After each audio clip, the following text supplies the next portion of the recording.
Hello, Moeed. Can you hear me? Hi, Victoria. Can you hear me now? Yeah, it's nice to meet you. Nice to meet you too. How are you doing? I'm good, thank you. I'm good. Good. And we've got a few more people. If you like, would you like me to stay on as host for the time being to let everybody in, or shall I give you the control now?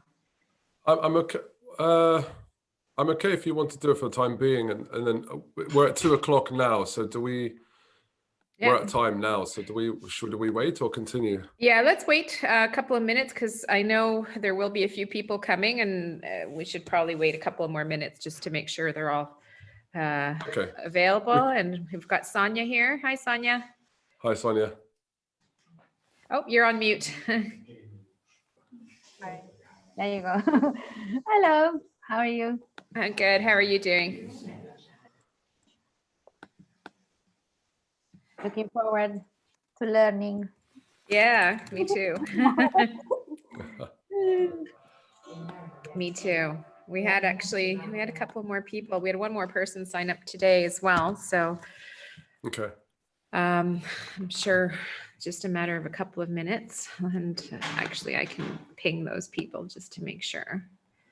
Sure. Let's see.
By the way, Victoria, you don't need to transfer me as host. You could assign rights. So if you go to the share screen,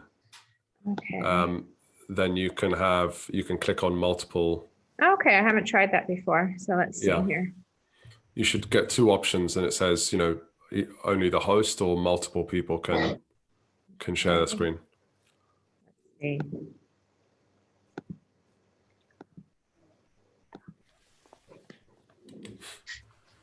I'm not seeing that option though. Oh, really? Okay. Yeah. Maybe I wonder if you have like an advanced, because I'm checking here advanced as well, but I don't see the option. Possible. I've got options for like a whiteboard, etc. But that's odd. Yeah. So when you click on the arrow next to it, it doesn't allow you. Okay. Let's see. One more. Oh, here, multiple. Yeah, there we are.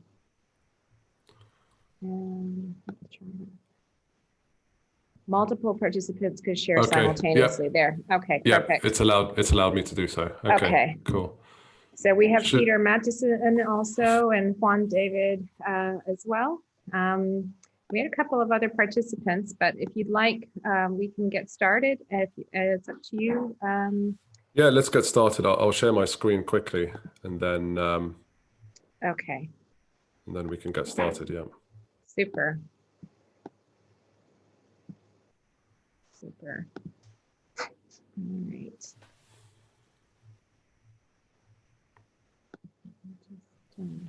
So can everyone see my screen just with a thumbs up?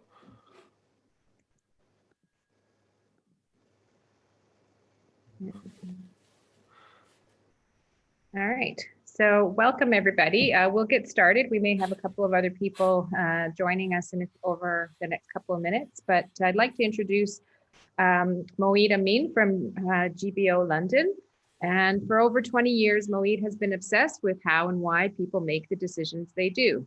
Moeed's journey started when he graduated in neuroscience, learning about the brain structure and the impact this has on the psychology of decision-making. And fast forward several years, he has won several sales awards. He has led sales teams for well-known brands and specialized in selling to C-level executives across 4 continents. Moeed has founded the proverbial door because he was frustrated by the existing advice and training out there on the sales and persuasion techniques, as many of them are still stuck in the 90s and too disjointed, and they do not consider the psychology behind decision making. So I'm very pleased to welcome the only person in the world with both a neuroscience background and an extensive sales experience. So Moeed, I'll hand it over to you. Hi, everyone, and Victoria, thank you. Thank you for that introduction. So I'm delighted and privileged to share with you some of the core elements and basics around persuasion. And if we think about persuasion, as an entrepreneur, business owner, persuasion is so important to the success of our business and really our lives, but it's not given the same, should we say, attention and practice as others. And that's because of a few misconceptions about sales, some reputation, but also people feel that persuasion is not really for them. They get either scared about doing it, they have misconceptions around what it takes to be a great persuader. But to be frank, the world is an incredibly noisy place. The old thing about build it and they will come just is so far gone that it should no longer exist as a quote anymore. So barriers to entries are lower. People are able to either copy or do something very similar. So it's very hard to differentiate yourself from the market. And as an entrepreneur, you're persuading everyone. I call it the 360 persuasion model. You're persuading people to buy your products and services. You're persuading investors to invest in your business. You're persuading talented people to come and join you from other companies that are probably able to offer them higher salaries and better benefits and packages. And you're also persuading the world at large to say good things about you, or at least to say something about you. So as an entrepreneur, your success is not just directly related to the quality of the products and services or how innovative they are. It's your ability to persuade everyone to take attention, to want to learn more, to want to be involved with what you do. So I'm going to share with you in an hour as much as I can to give you some of the basics around persuasion and help you give you some of the skills and methodologies, but also raise your awareness that actually you have all the skills and the confidence to do so. You just have to have the right direction. So what is persuasion and being able to persuade in confidence? And I'm going to first talk about some of the common mistakes and misconceptions. And these are important because they actually affect how we show up in those kinds of discussions. And there are 11 mistakes and misconceptions out there. The first one is, unfortunately, and I know how this might sound, but no one really cares about you apart from yourself. So if you think about the last few presentations, or whether it was to an investor or whether it was to a buyer, whoever it might be, think about how did you start those conversations? Did you start talking about yourself and your credentials and your company? And did those discussions, were they dominated by things about you, your value, what you can present, the benefits you can provide? The problem with that is the buyer doesn't care. And the buyer will only care about that, or the investor will only care about that if you align to what they want. And you really need to start to talk about what they are, who they are, and what they want first. So I know as entrepreneurs, we spend hours and thousands, if not tens of thousands of pounds, euros, and dollars, blood, sweat, and tears to create this business. And we're really proud about it. But talking about it at the beginning will actually harm your ability to persuade someone. So that's the first mistake and misconception. The second one will be a surprising one, because most entrepreneurs are people who really prepare quite a lot about what they're going to say. So the problem isn't that they don't prepare. The problem is that they're prepared in wrong things. Most people prepare what they're going to say. Most people prepare the numbers and how they're going to talk about their value proposition. They prepare their presentation slides to make it look slick. The problem is you're not preparing about researching in detail the person who you're speaking with, who they are, what are their desires and pains and fears, what are they interested in. Very, very few people really take the time to do that. And your ability to persuade doesn't come from knowing about yourself. It comes from knowing about the person you're speaking with. And then you need to work backwards. The next thing is something that goes against our biology, right? Our brain and neural systems are designed to make snap judgments. 60,000, 100,000 years ago, it was important to our survival. The problem is you cannot influence if you are judging.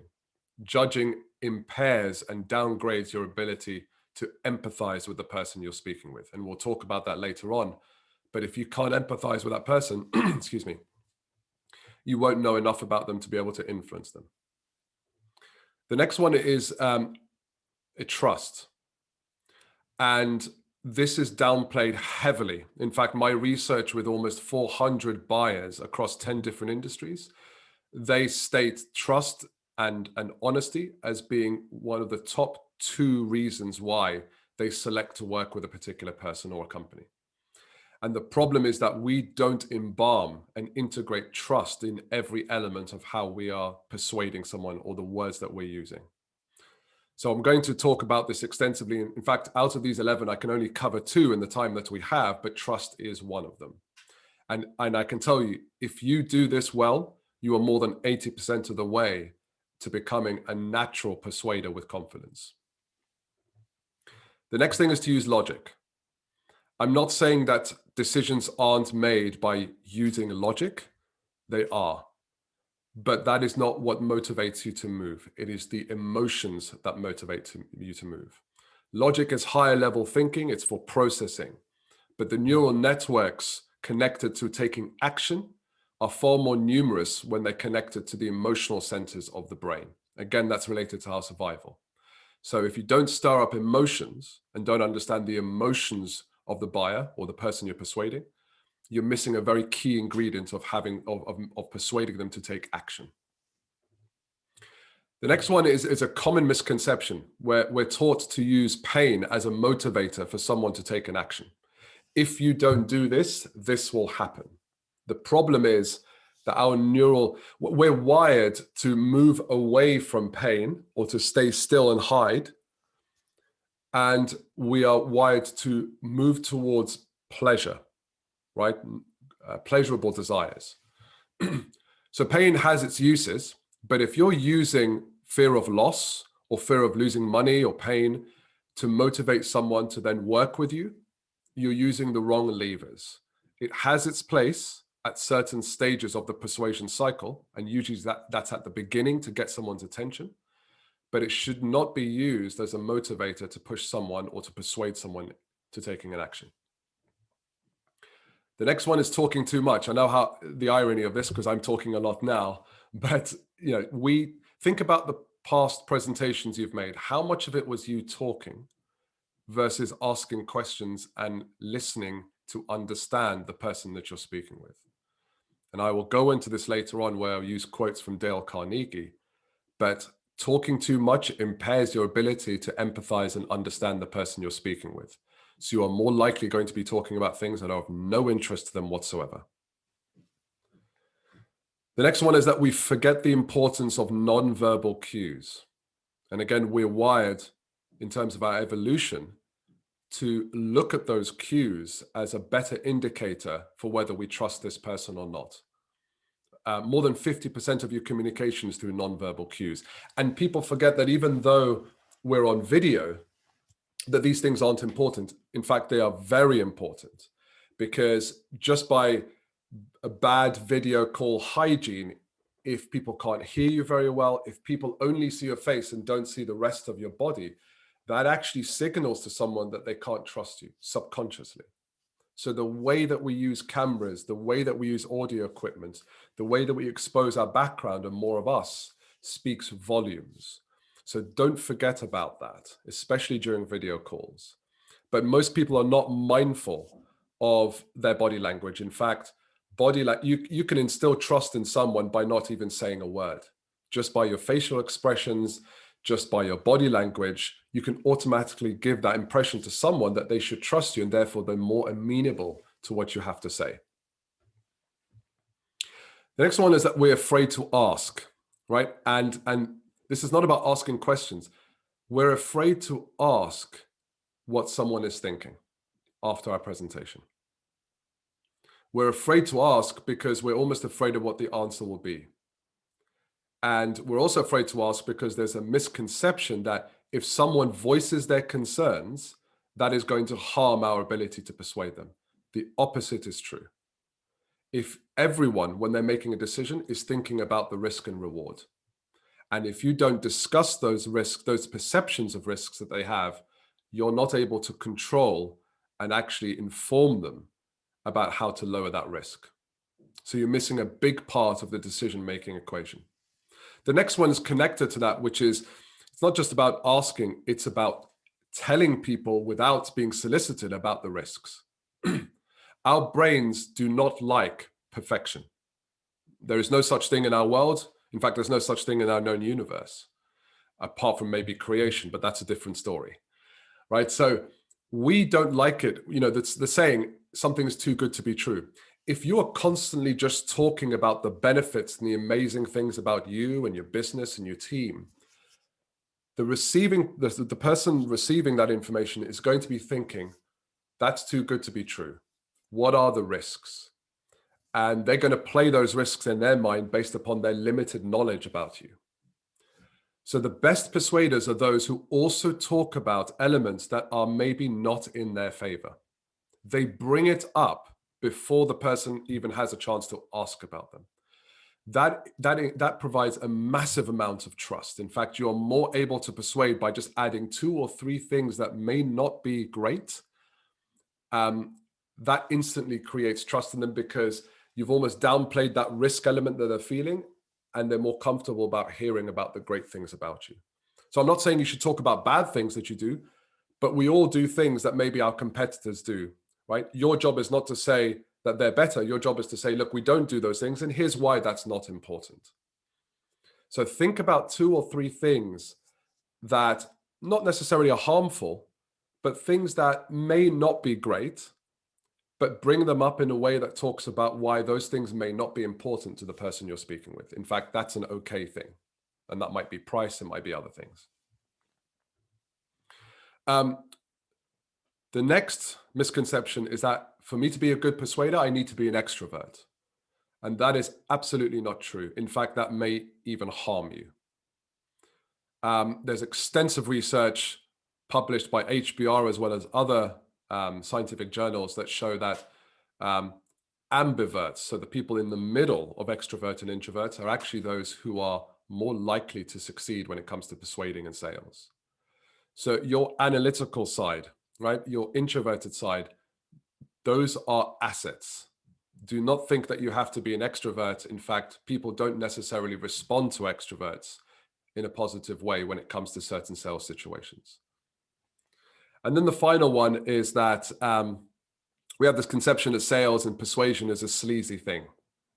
And unfortunately, the sales profession hasn't helped themselves in this. They've perpetuated this. But you know, one of the things that one of my mentors told me is that if you are not persuading and taking the time to communicate what you do and how great you are and why that's the case, you're actually doing your buyer, your investors, your community at large a disservice because they're no longer benefiting from what you can offer. So don't think of persuasion as sleazy. It's not. It is a natural communication. It is a natural way for us to express ourselves. And in order to be successful, you need to do so. So you don't have to compromise on your values. In fact, you should be enhancing your values if you're doing this correctly. So those are the 11 mistakes and misconceptions. And I want to bring them first because either you may be doing this, or you may be thinking this, or you may be influenced that you have to do those things in order to be a great persuader. And I'm here to tell you that through backing of science and over 15 to 20 years of experience, these things are not true. So I'm going to talk about two of the things that I've described here. So the first one is trust. And I begin with trust because it is the bedrock of persuasion. It is the bedrock of someone wanting to work with you in whatever capacity. The problem with trust is that it's quite difficult to code and understand what is it that makes someone trust me and what makes me trustworthy. Now, there are some research out there and we kind of intuitively know what makes someone trustworthy, you know, things like integrity, etc. But there's a lot more to it than that. In fact, there's a science behind it. The first thing why I talk about trust is the value that you've spent so much time crafting and practicing in terms of your messaging is meaningless without trust. Because your buyers are thinking a few things, right? Or your investors. Firstly, is what you're saying even true? Because you're claiming it to be true. And they're thinking those things. Can you even deliver on what you're saying? You know, even if you say to an investor, you know, we can grow this business by 5 times within 3 years. Well, can you even deliver that? That's a bold claim. Are you a safe or risky bet for them? Because you're not the only option out there. Can you, and COVID has exemplified this, can I trust that you can handle challenges or tough circumstances, right? Even though you can deliver amazing results, things aren't going to work in your favor. And even if I'm a buyer or an investor, can I trust that you will still be there to support us and see us through those issues? So how can you become more trustworthy? And by the way, if you have any questions, feel free to add them in the chat. I'll try and spare some time at the end to answer any questions you might have about your own circumstances, but feel free to add them into the chat. Even if I don't address them now, I will take note of them and I will contact you directly to answer those questions. So how can you become trustworthy? So Stephen Covey was, you know, he's the famous author of 7 Habits of Highly Effective People. And he once wrote that trust is the convergence where character and competence meet. So trust is a mixture of character and competence. So what are those things? Well, for character, it will be your behaviors. Those behaviors are evergreen, so they're in every aspect of your life. You can't be trustworthy in work or in your professional life and not trustworthy in your personal life. There will be a mismatch, and sooner or later, some of that will bleed from one to the other.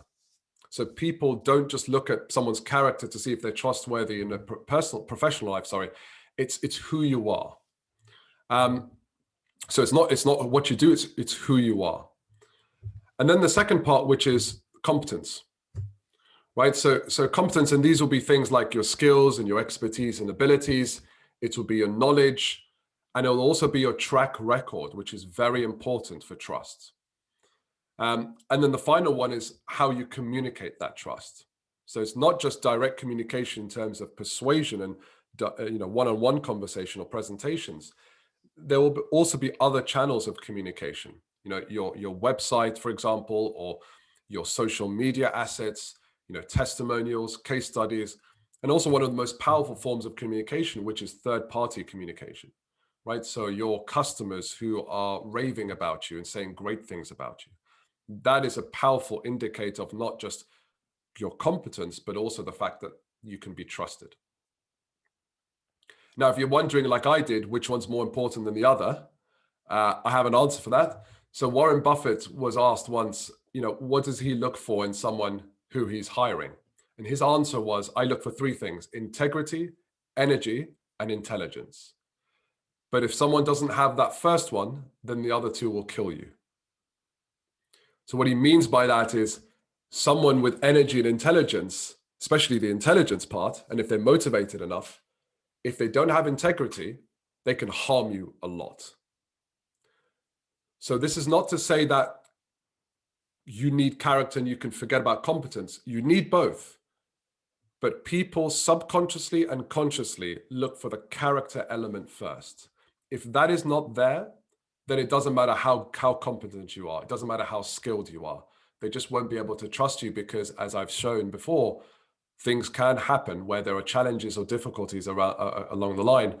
And if they can't trust you to deal with that with integrity and actually be truthful towards them, they're not going to have much trust and confidence in working with you. So what are these characteristics of trust? And there are 8 from my research over 15 years, studying professors, working with them, universities, big research centers to find this information. So the first one is authenticity. And I start with this because it leads all the others. So this is about you acting and speaking your truth.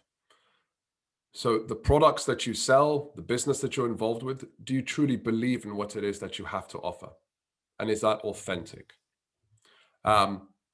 Is it in line with your visions and values? Believe it or not, people can actually sense that even at a subconscious level, and that can be very powerful.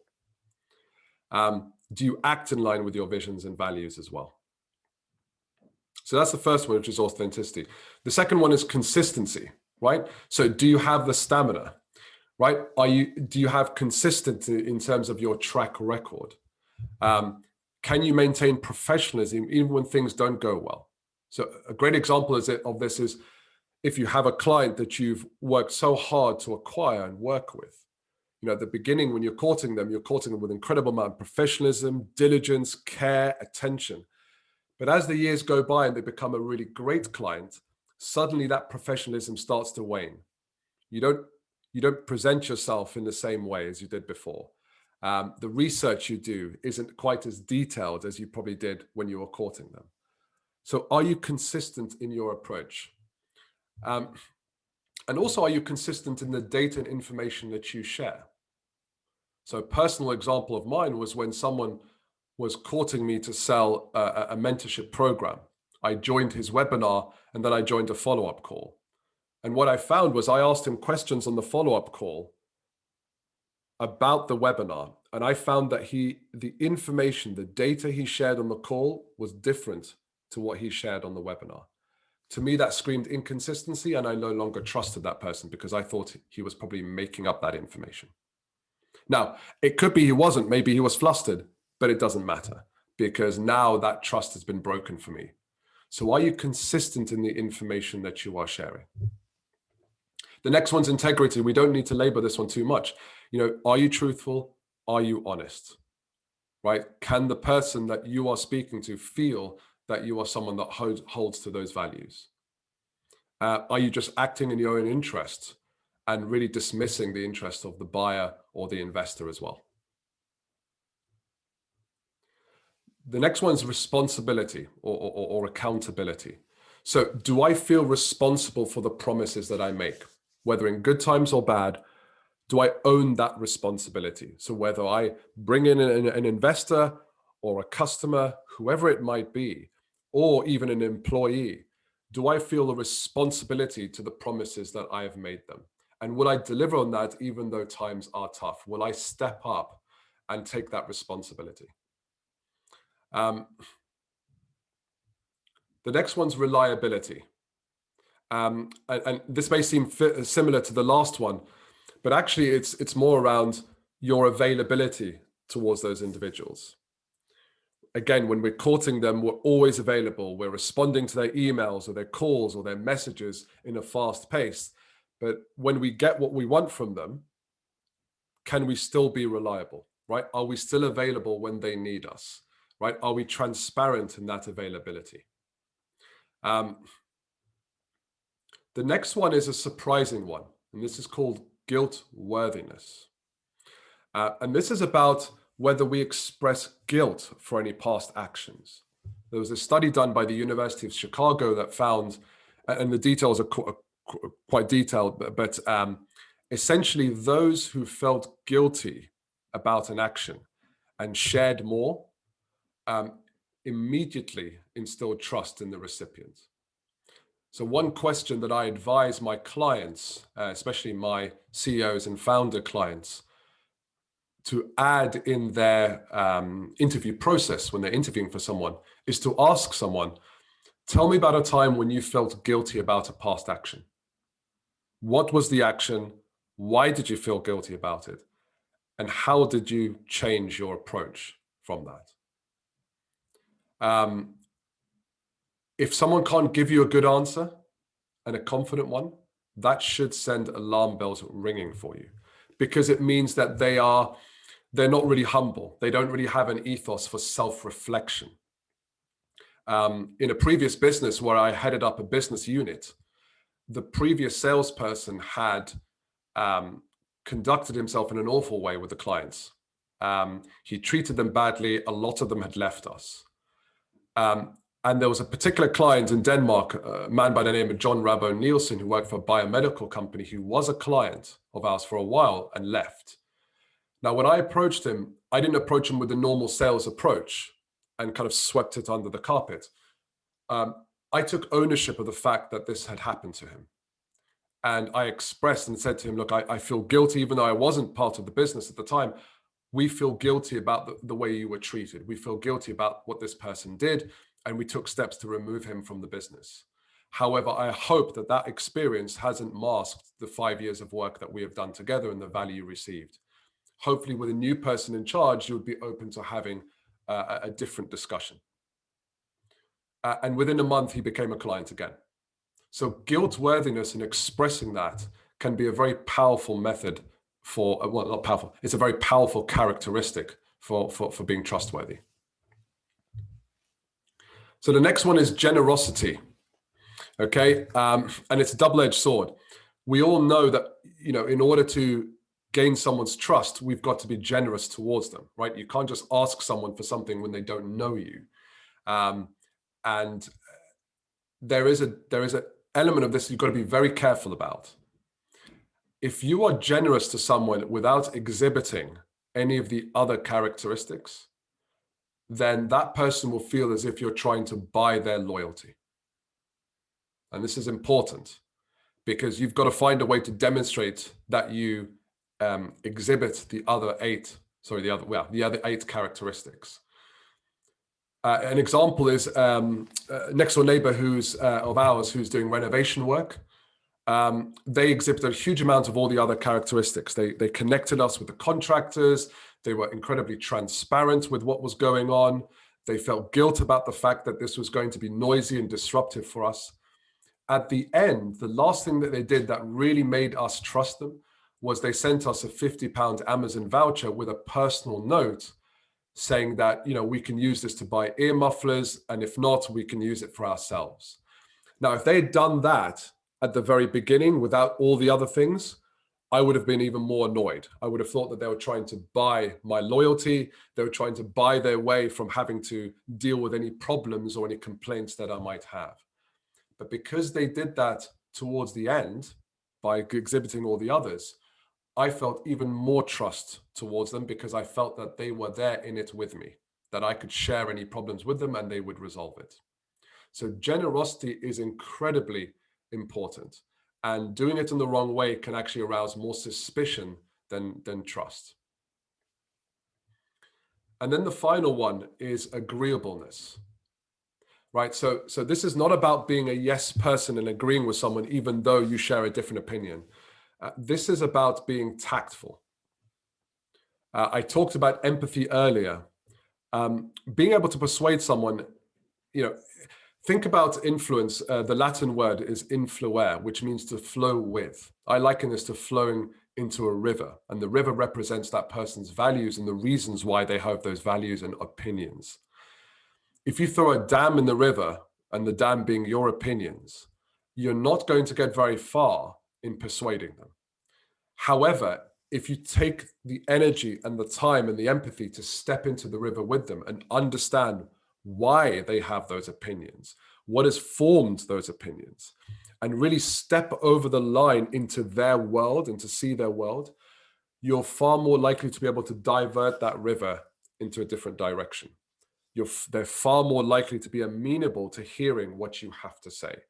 and they'll be more open to your opinion as well. So people who are tactful in terms of how they share their opinions, even if it's in contrast to someone else's, are those who are able to influence and persuade in a much better way. So that's the characteristics of trust. In terms of competence, competence is a tough one because competence is really based upon who you are and the skills you have. The competence that an engineer has will be very different to someone who's an HR executive or a salesperson or even an entrepreneur. Very different levels of competence. So I can't talk about this too much, but what I can say is that demonstrating that level of competence is incredibly important. And based upon the situation, there are certain levels of competence that you're going to need to demonstrate. Now, there's the basic foundational knowledge. Now, this is knowledge and expertise that you really have to even have a seat at the discussion. And then there's the advanced knowledge, right? So that's the deep knowledge, 10, 15, 20 years of experience. You know your stuff very well. You can talk about it very comfortably. You inspire confidence and trust in the person you're speaking with in the way that you talk about those things. And then there's the mastery level of competence. So Kaizen is it's a Japanese word for continuous and never-ending improvement. People who are masters of what they do aren't masters because they know everything. They're masters because they know that they don't know it all, right? So you have that there. And there's a book by Mihaly Csikszentmihalyi, who's a famous psychologist, and he wrote the book Flow. He also wrote a book about creativity and innovation, and I've been involved in innovation at a very high level, as in at the highest levels with some very big companies for over 6 years. People who are masters and innovators in their field aren't just experts in their domain, their subject area. They're also experts because either they've taken the time to learn about another domain or they've connected with people who are experts in that domain. And those two domains together create something that is quite innovative. So masters are those who are able to bring in new things from different areas to enhance and create something very new in what they do. To give you a personal example for me is the joint of neuroscience and psychology with sales, right? That created something very new. It created something much more enhanced than what a lot of people have out there. So think about the competency levels that you have and how will that resonate with the person that you're speaking with. You don't have to have all the answers, but you've got to have a good ground knowledge on some of the things, even if they're outside of your competency, your circle of competencies.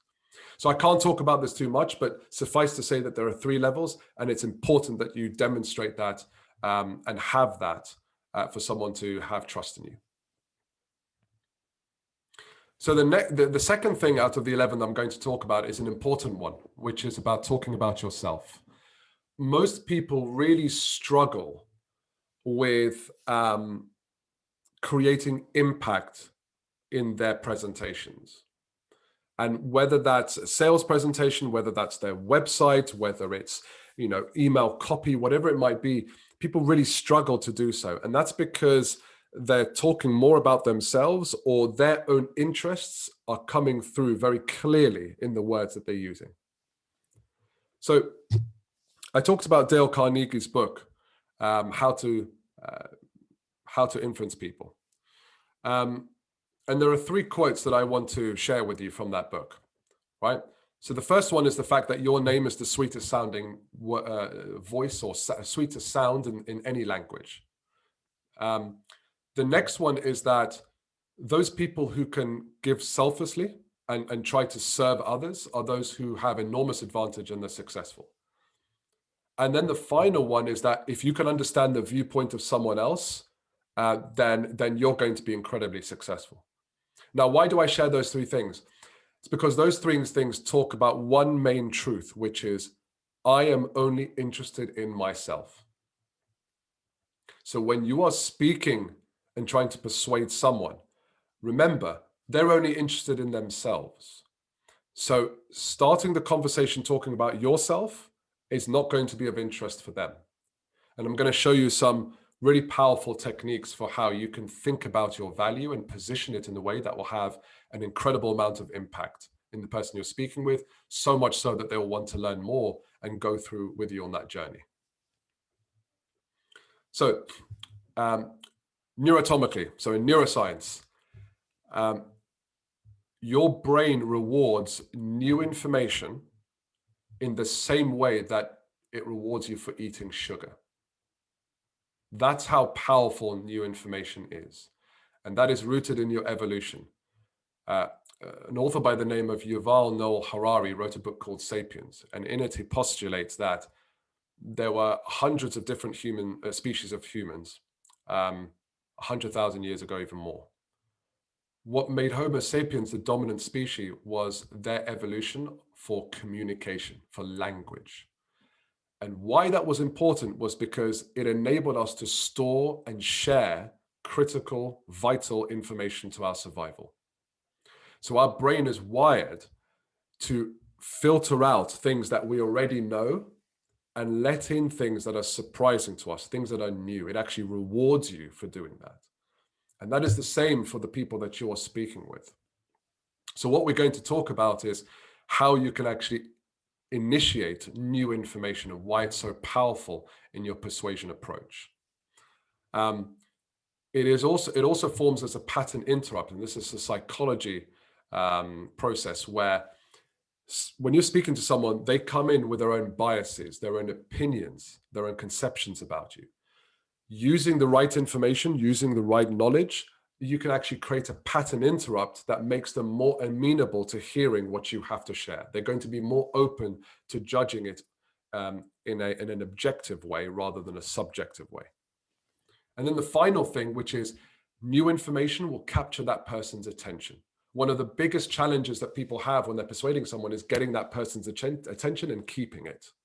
And I'm going to show you some of the techniques of how to do that. But remember that new insights, new information is going to do that for you. It's one of the most powerful ways for doing so. So how do you create new information? What is an anatomy of a great insight? So there are 4 things that an insight must have for it to be incredibly powerful. And this has been extensively studied by me and my team. It's been working for over 15 years. And I've tested this with 10 different industries. And I call this the Q's framework. So the C stands for curiosity. So whatever insight you deliver, whatever information you share, has to arouse curiosity in the recipient. Curiosity means that they would like to learn more. The next one is unique. Now, this doesn't mean that the information has to be truly unique and no one else is sharing that information. You don't have to have research and insights that's different to everyone else. Unique can also mean having a unique perspective on a commonly known situation or problem. And I'll give you an example of that later on. But just know that you don't have to have unique insights and be ahead of your field in every respect. You can just present them with a unique perspective to solve a problem or to capture an opportunity. The next one is emotional. As I said before, logic does not move people, emotions move us. So is your insight arousing an emotional response in the recipient? And then the final one is surprising, right? You've got in your brain, you have a reticular activating system that's designed to filter out a huge amount of things that could take your attention and only allow things in that you have deemed to be worthy. So your information that you need to share with them has to be surprising in order to grab their attention. So those are the 4 things, right? So whenever you're crafting an insight or crafting a dialogue to capture someone's attention and persuade them, just remember the Q's framework, right? Curiosity, unique perspective, emotional response, and it has to be surprising.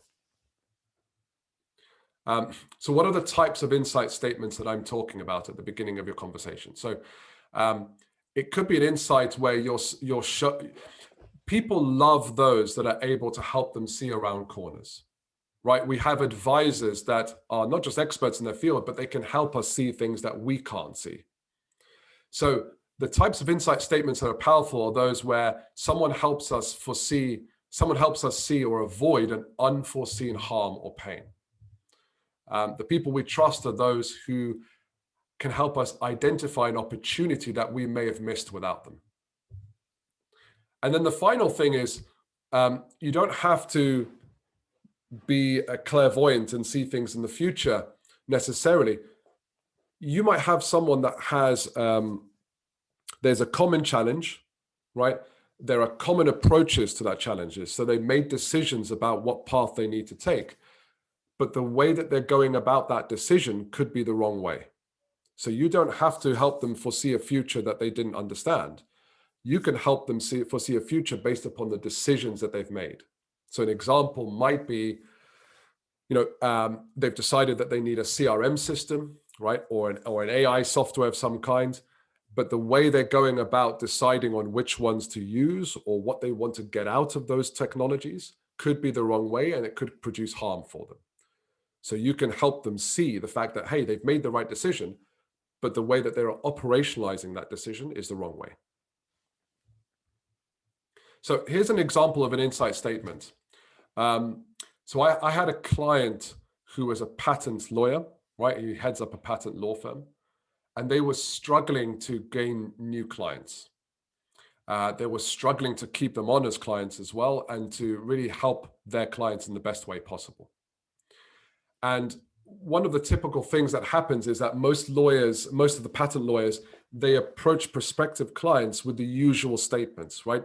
We have high quality lawyers, we have people with a huge amount of expertise, we can deliver good quality work, we can help you deliver patents submissions more successfully, we can help you raise the success rates of those submissions, we can help you get those patents to the patent office faster so that you can actually capitalize on all the usual things. And it was very hard for them to differentiate themselves from everyone else out there. So what we did was I helped them craft this statement. So the first one is, this is all about relevance, right? This is about creating that connection with the buyer, right? So you're saying, look, I can see that you're investing this much in R&D in terms of patent protection, in terms of preparations of those submissions to raise success rates. You're investing that money because you believe this is going to deliver for you an output. You're going to be able to make billions out of it, if not hundreds more millions. But here's the challenge. Are you aware that companies like yours have lost $10 billion, not because they weren't able to have high quality submissions, but because they were unaware of patent espionage? Right? See, that's a unique perspective. It arouses curiosity because most people don't really think about this. And it creates an emotional response because there's $10 billion at stake. And then they go on to say, here's how we can potentially help you and the reasons why that happens. The reasons why patent espionage happens is because the key people in the business have not been trained or made aware of how to prevent themselves and their employees from inadvertently sharing confidential information. Most of the time, it's not because because of sinister means. Most of the time, it's because they're just unaware that they're even sharing something that's vital. So a lot of that can be solved by just giving people basic training.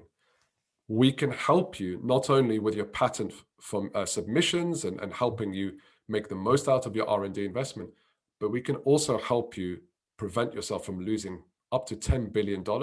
We can help train your key people to be more espionage aware and to make sure that they're not unintentionally giving away information. So that's a great example of how you can use the cues framework to make sure that you are, and this builds into it all the trust elements we talked about, or the neuroscience element of creating trust and persuasion by using that cues framework. It aroused curiosity. It was a unique perspective because no one's really spoken to those buyers like that. There was an emotional response, and it was definitely surprising because most people don't even think patent espionage is a big thing. So hopefully that I would love to share with you all 11 and all the programs and the methodologies that I have, but those are months worth of programs, right? Persuasion is about being, not about learning, and right. It's embalmed into your character. We persuade ourselves every day. There's no such thing as self-motivation, right? That's absolute rubbish. It's self-persuasion. We persuade ourselves early in the morning, first thing in the morning, whether we hit that snooze button or whether we get up and we're ready for the day. So you won't realize this, but your brain is having a dialogue with itself, right? And it's persuading yourself whether you should do something or not. So one of the things that I can share with you is how you can learn to be a better persuader, and we can certainly help you do that. And there are 3 methods. I coach a lot of entrepreneurs and CEOs, founders of businesses, to help them become a bit more confident in terms of their persuasion abilities. Whether you're a startup or whether you're a company with 30, 50, 100 million, you're still persuading. So, we can help you in terms of coaching you with some of your unique situations there, whether that's your investor decks, whether that's your sales, whether that's leading people internally, whether that's acquiring top talent. We can help you with that. The next one is if you have a team of salespeople. Sales is in a very bad situation at the moment, and most entrepreneurs without a sales background have no idea how to train their salespeople. And even if you hire a sales leader, that person may not know how to train salespeople. It's still stuck in the 90s. So we can train your salespeople to become very high performers. We can train them to increase the client retention rate, acquire more clients, but more importantly, increase the dollar or euro or pound retention rate. So your customers are spending more money with you every year as they're continuing to work with you. And this is all grounded in, neuroscience and psychology. It's also grounded in the research I've done with over 400 buyers across 10 industries. So there's a huge amount of insights baked into this. And then the final one,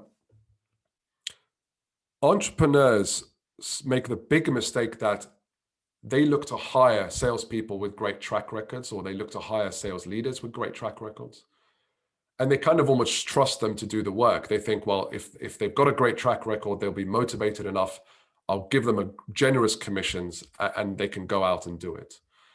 The problem is that instantly you will lose £500,000 or euros instantly. Because so you lose £500,000, you will also lose 20 to 60 days of your time in terms of onboarding, hiring, training, just getting them up to speed. It takes the average salesperson 3 years to become profitable and productive for a business or for an entrepreneur. And that's not including the millions of pounds or euros worth of potential revenue that you've lost because you've gone about this the wrong way.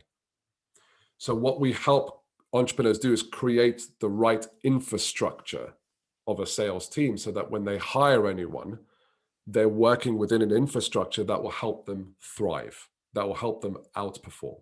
So we have a sales functional blueprint that's literally a blueprint set of documents that they can use with our guidance to create the right infrastructure based upon their customers and the market that they sell to and the dynamics of that world, so that when they hire someone, they are given all the tools, all the environment, the culture in which to actually thrive, and you'll be able to prevent any loss of money, plus you'll be able to capitalize on your growth ambitions as well. So that's a short introduction into how you can become a more confident and powerful persuader. I hope that's been of value for you and that you are able to take some notes, and there were some unique perspectives there. I don't know how much time we have left, but yeah, we have a few minutes. Yeah, so a few minutes. if anyone has any questions, I would be more than happy to help out, and we can talk separately afterwards as well. Hey guys, not exactly a question, but my experience about coaching. We recently entered in a federal Swiss program for innovative company. And in the program, there is the first step is about coaching. About what I personally as an entrepreneur feel that sometimes you are so deep into your word, into your ideas, or sometimes your loneliness, yes. And that in a good faith you can do some big error. having someone with the proper skill, business skill, because coach usually is connected to some personal issue. That could be personal and business issue, but a coach with business mentality is important, because that is not a matter of my I'm lost on myself and my family, but is a business matter. And I see very good results. In this case, there are coaches screened from Swiss government, so there is something like a exam to enter. I look, there is around 70 coaching all of Switzerland. We can choose. Basically, there is like a shop we can select. But again, it's a different program regarding your presentation today. But the coach, the idea to have someone, this is not your friend, it's not your partner, it's not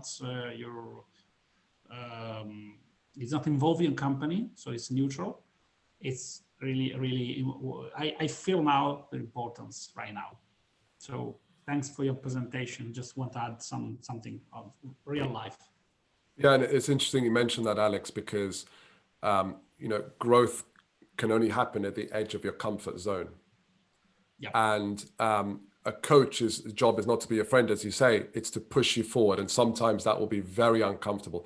I have 2 coaches myself and a mentor, because I know that I need them to help me think in the right direction, but push me beyond my comfort zone, because there's that element of stress there. Once you get through that, then you're slightly safer until you get to the next edge of your comfort zone as well. But that's growth. So yes, I agree with your perspective. It's a good one. I have a question, Moeed.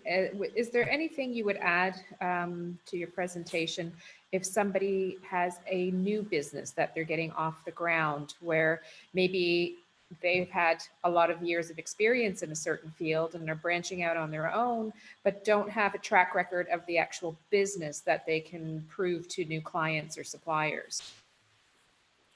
Yes. So that the hardest, and I've experienced that myself. The hardest part is getting that first buyer, right? Well, actually, the first 10 buyers.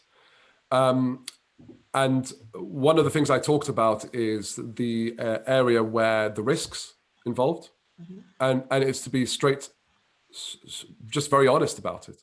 Say, look, this is a new business. You're going to be one of the first people to work with us. But here is my track record for the last 15 years to show that actually I can deliver that. I'm just choosing to do it on my own now rather than under the umbrella of another company. But so address it first, right? Bring it up, because your buyer's going to be thinking that. Yeah. But then the next thing you're going to need to do is the generosity part. So that's where you give concessions. And those concessions could be in various forms. It could be a discount, although I typically don't advise that. But it could be other forms of concessions, which is, I'll spend more time. So rather than a 6-month program or something like that, we're going to make it an 8-month program or a 9-month program. And there are various other forms of concessions, but bring it up, right? Don't hide from it. We've all been there, right? And it's possible that your buyer has also been there as well. And then provide some generosity, right? But don't forget the fact that you have a track record that you can show. See, risk is not a one thing all. That's it. Risk is not absolute. There are various elements that make someone feel that you might be risky. And as you knock away all the kind of parts of that equation, suddenly that risk feels smaller and smaller, to the point that the magnitude of that risk is now smaller than the benefits that they can see. And that's really what you're trying to do here. So that's how I would, at a very simple level, that's how I would go about it. Yeah. All right. Super. Thank you.